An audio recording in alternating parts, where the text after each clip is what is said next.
Kaugnay ng malawakang pagbaha sa Metro Manila, makakausap natin si Metro Manila Council President and San Juan City Mayor Francis Zamora.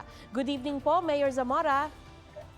Yes, good evening po at maraming salamat po sa pag-imbita sa inyong programa.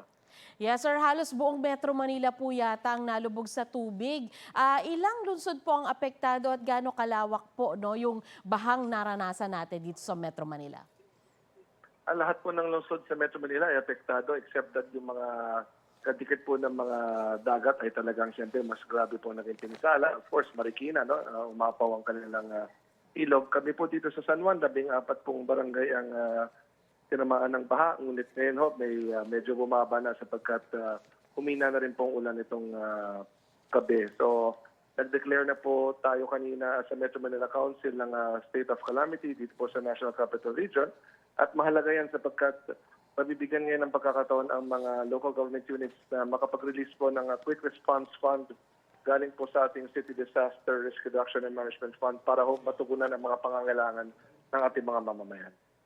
Ano po assessment nyo do sa meeting nyo kanina? Considering na talaga pong naging malakas yung mga pag-ulan at malaki po yung volume ng tubig na bumaba sa Metro Manila, pero bakit ganito na lamang po yung epekto? Considering na over the years naman po, since Ondo, nagde-develop po tayo ng mga infrastructure. Ano po kaya ang nangyari? Hindi pa rin ba sapat yung mga actions natin? Base po sa information na natanggap natin kanina, and this is also from Pag-asa, yung rainfall po ngayon ay talagang abnormal. No?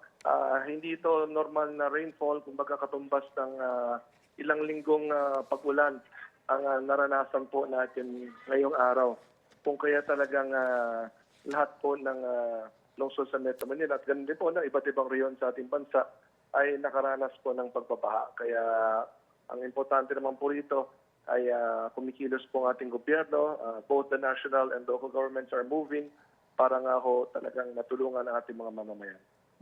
Sa San Juan po at sa Pangkalahatan, kung nakakatanggap po kayong report para sa Metro Manila, kamusta naman po ang ating evacuation center? Sapat po ba at may sapat po bang supplies?